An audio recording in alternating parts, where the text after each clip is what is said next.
신바람 사연 아파트. 오늘의 사연 시작하겠습니다. 안녕하세요. 결혼한 지 3년이 조금 넘은 20대 여성입니다. 아이는 아직 없고요.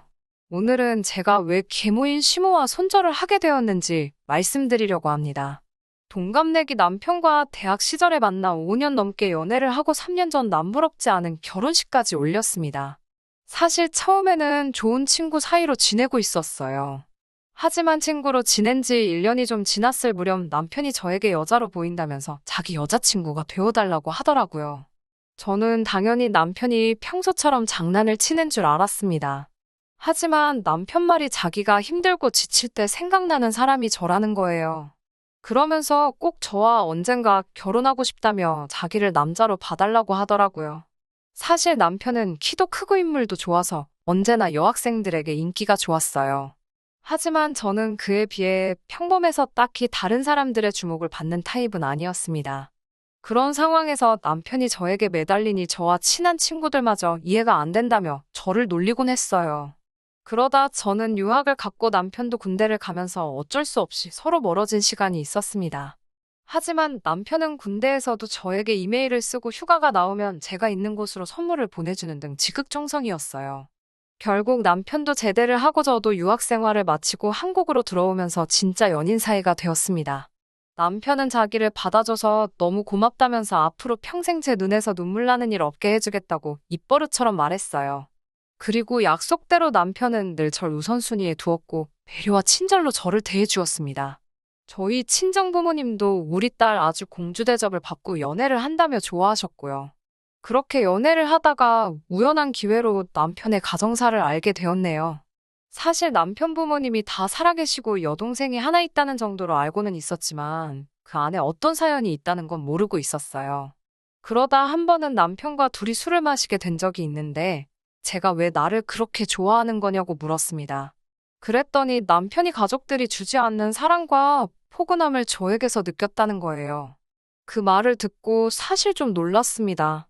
늘 저에게 아낌없이 사랑을 주는 남편이었기에 당연히 큰 사랑을 받고 자랐을 거라고 생각했거든요.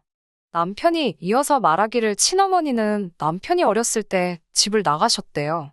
혼자 드신 아버지가 어떻게든 아내의 흔적을 찾으려고 백방으로 수소문을 하고 신고도 했지만 결국 찾지 못하셨고 그렇게 혼자 힘으로 남편을 키우시다 남편이 10살쯤 되었을 때 재혼을 하셨다고 해요. 새어머니에게는 남편보다 3살 어린 딸이 있었는데 그때부터 남편이 소위 치여서 차별당하며 자랐나 봐요.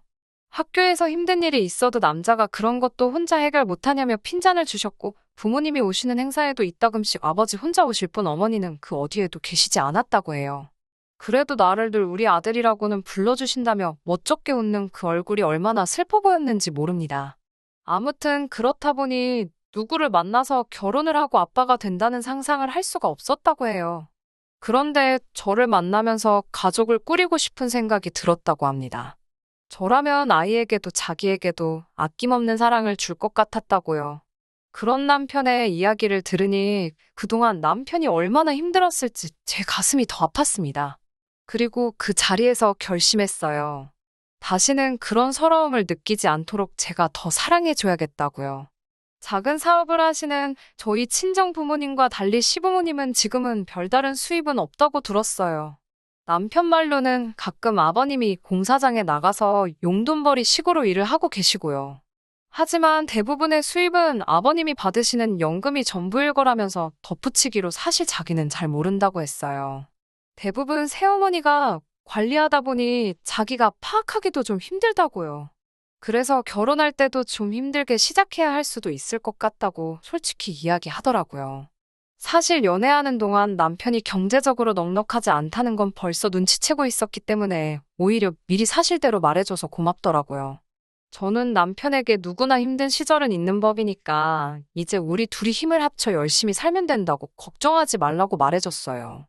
남편은 제 손을 잡고 눈물을 흘리며 정말 너 같은 여자가 자기 인생에 찾아와줘서 너무 기쁘고 행복하다며 앞으로 어떻게든 저 하나만큼은 책임지고 세상에서 제일 행복한 여자로 만들어주겠다고 다짐을 하더라고요. 사실 돈이라는 게 있다가도 없고 없다가도 있는 거잖아요. 많으면 편하고 좋겠지만 없으면 벌면 되니깐요.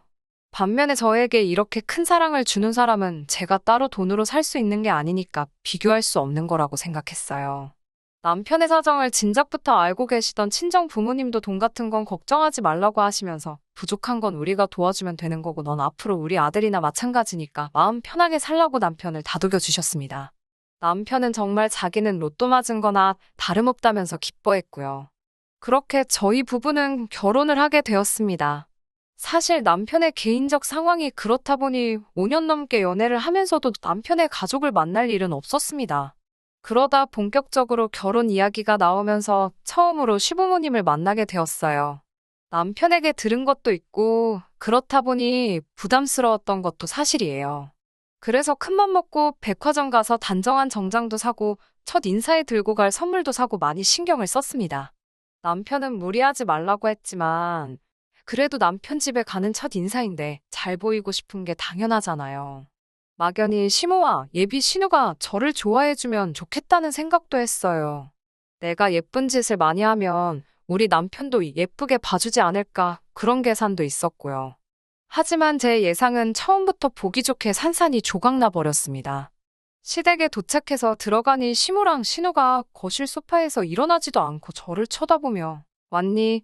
들어와라라며 차갑게 인사를 하더라고요. 저는 일단 집 안으로 들어가 이거 하면서 사간 꽃바구니랑 화과자를 내려놓았어요. 신우가 힐끗 보더니 어차피 시드는 거 뭐 저런 데다 헛돈을 쓰지 이러면서 들으라는 듯이 한 소리를 하더라고요. 그러더니 시모는 너 어른들한테 단 게 얼마나 안 좋은지 몰라서 이런 걸 먹으라고 사왔냐며 우리 아들이 맹꽁이 같은 여자를 좋아하나 보네라며 비꼬는 거예요. 처음부터 이렇게 욕을 먹으니까 눈물이 핑 돌더라고요. 그런데 지금 눈물을 보이면 절대 안 되겠다 싶어서 씩씩하게 웃으면서 죄송하다고 했어요. 다행히 남편이 이러실 거면 그냥 데리고 나가겠다고 하니까 시모가 내가 며느리 될 애한테 말도 편하게 못하냐면서 아이고 미안하다 하시더라고요. 남편이 한숨을 내쉬니까 오빠는 너무 물러서 문제라며 신우가 미안해요 언니 한마디 하더라고요. 당연히 가짜 사과라는 건 알았지만 남편 체면도 있고 하니까 그냥 아니에요 하고 말았어요. 남편은 저를 소개하면서 얼마나 제가 좋은 사람이고 제가 자기한테 중요한 사람인지 몇 번을 강조하더라고요. 그러면서 아무리 며느리여도 딸이다 생각하고 사랑해 주셨으면 좋겠다고 신신당부를 했어요. 시모는 귀찮다는 듯이 적당히 하라면서 저더러 보통 여우가 아닌가 보네. 우리 아들을 저렇게 구워 삶은 걸 보면 이라고 하더라고요. 어른이 말씀하시는데 말씀이 너무 심하신 거 아니냐고 따질 수도 없고 답답하고 화도 났어요. 하지만 괜히 제가 한마디 했다가 남편이 더 난처해지는 건 아닐까 싶어서 꾹 참았습니다. 다행히 말씀 없이 듣고 계시던 시부도 거 좀 적당히 하라며 시모를 말려주셨고 그러자 시모가 아이고 알겠네요.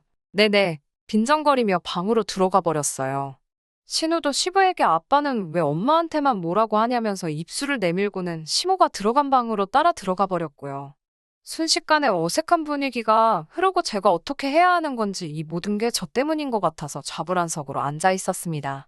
그때 시부가 신경 쓰지 말라면서 남편과 저에게 얼른 받으라며 통장 하나를 건네주시더라고요. 그러면서 남편에게 네 생일이 비밀번호라고 말해줬어요.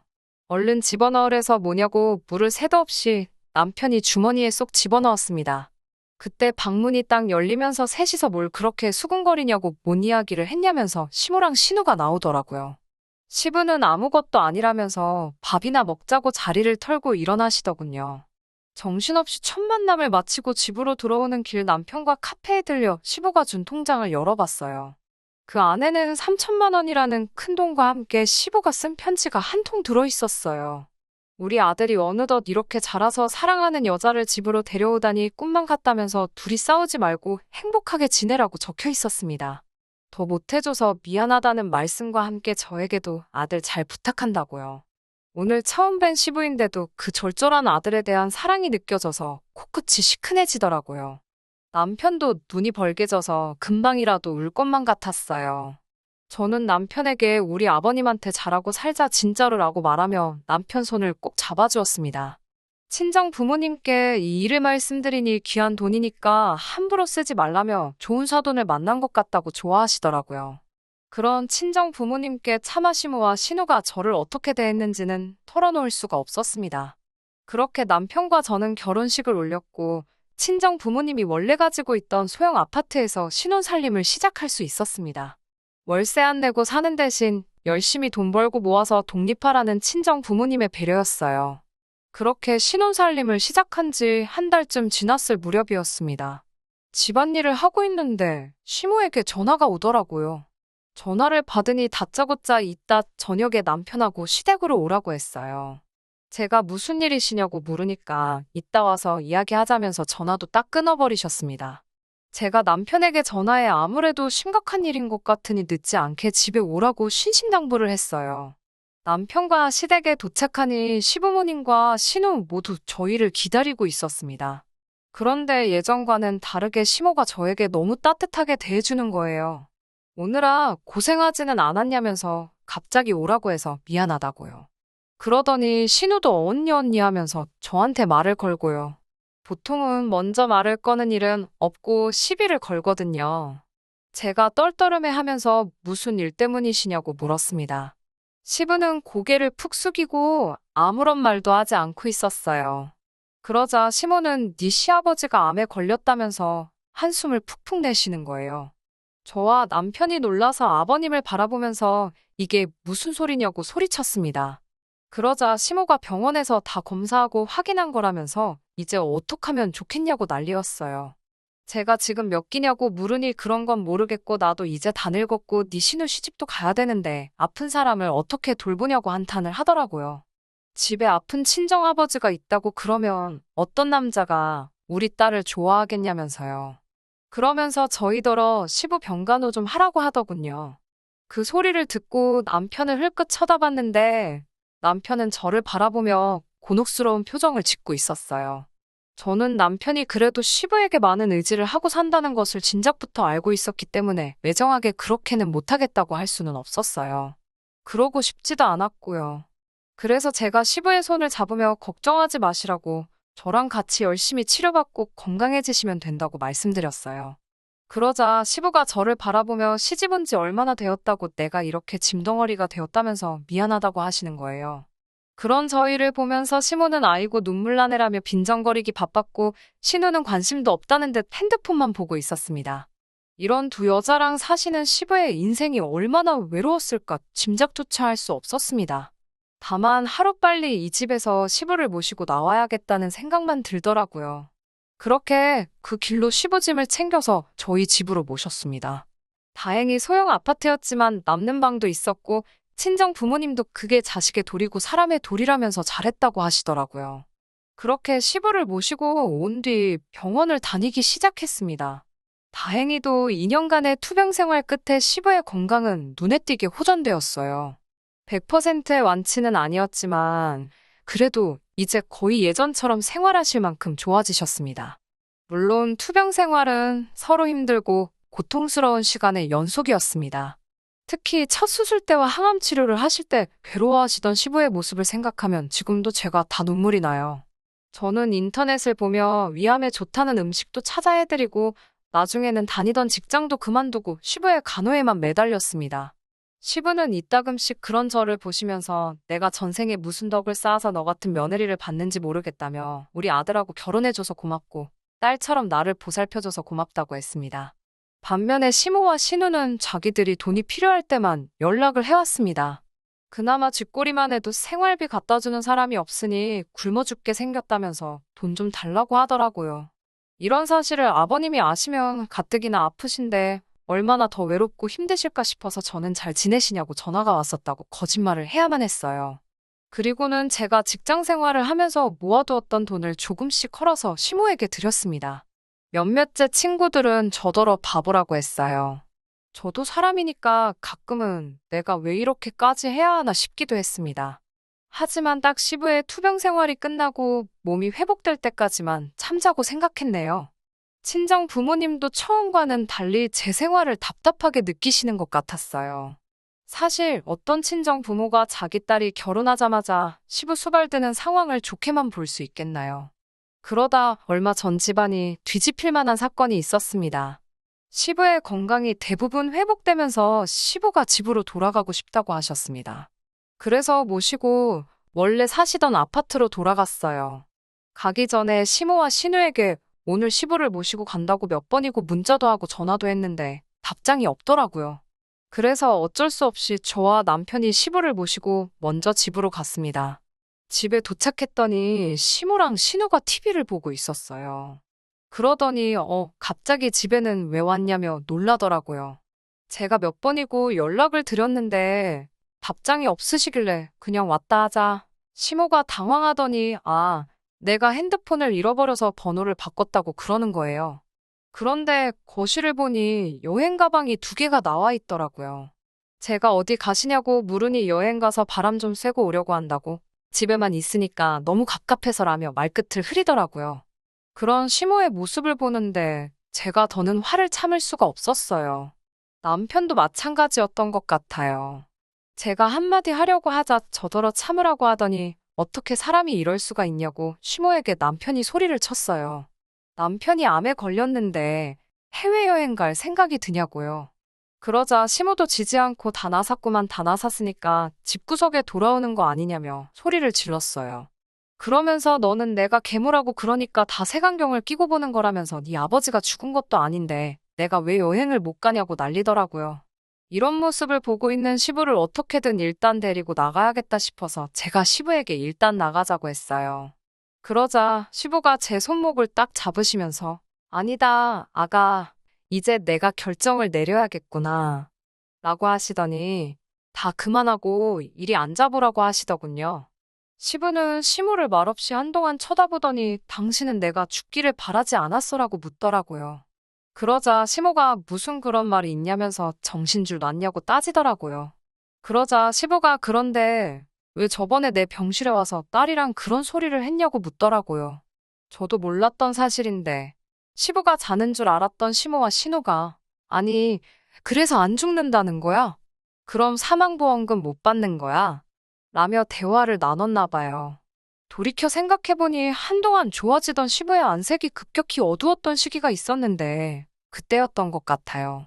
시모가 아무 말도 못하고 쩔쩔매자 신우가 나서서 아니 아빠가 죽으면 우리도 먹고 살아야 되니까 이야기를 한 거지 누가 아빠더러 죽으랬냐면서 쌀쌀맞게 대꾸를 하더라고요.